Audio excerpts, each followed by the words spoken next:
Please don't snow. Please don't snow. I don't want it to snow.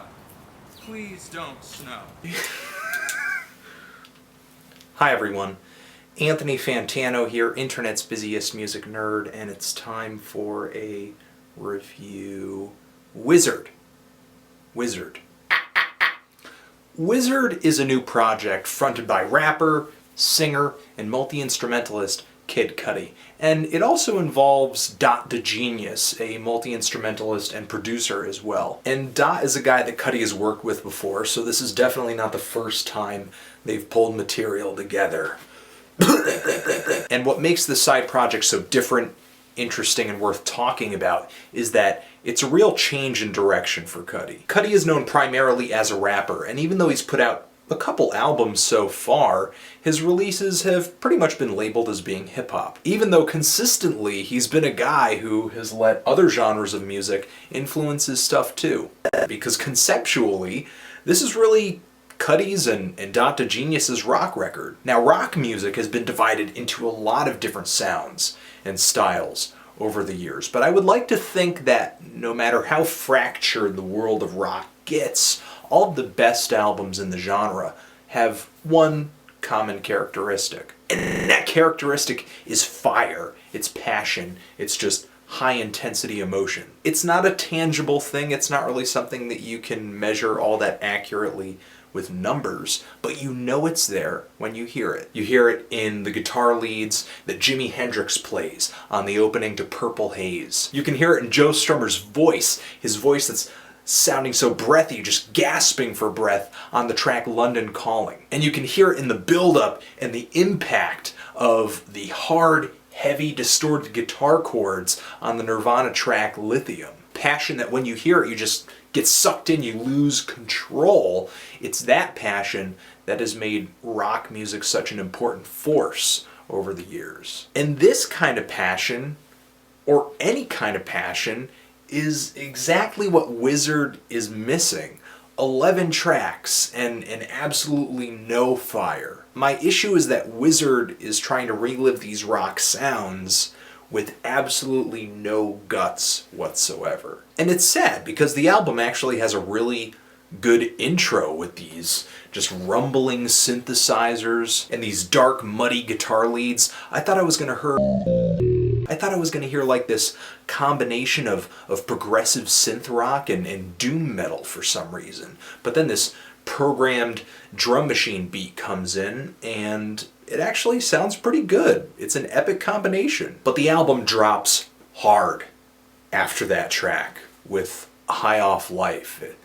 The track starts with these hand claps and this generic guitar riff. There's this beat that sounds like it was finger tapped on an MPC, and Cudi starts doing this weird stuff with his vocal delivery, and he starts singing about his house in the hills or singing to his mom, telling her not to worry about him. It's just so unimaginative, and there's no momentum whatsoever. The guitar riffs on this thing just lay really lazily against this paced drum beat that has no drive to it. It's just rock music, but like neutered. I don't even do drugs, and Cudi's song about a drug-free lifestyle made not doing drugs sound really boring. This flatness, this lack of drive, this lack of excitement is an issue that pretty much every track on here suffers from. The song Love Hard tries to get it up with this quarter note bass drum beat, really kind of push things along, but it just ends up flaccid. And the song Dr. Pill sounds like a bit of an attempt to chase after this grunge rock sound,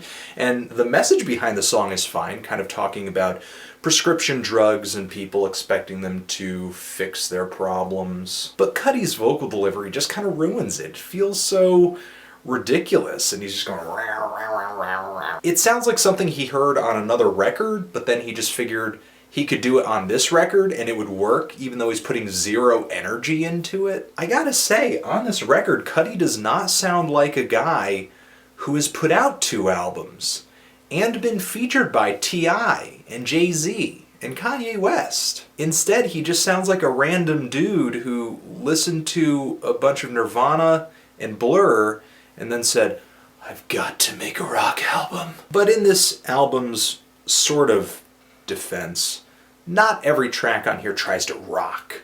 You know, there are some songs on here that slow things down, like the Dream Time Machine, but even that track fails to be even pretty. I think the one track on here that was decent was Teleport to Me, Jamie, and the reason that track works out so well is that it's a pop song. It's more familiar territory for Cudi.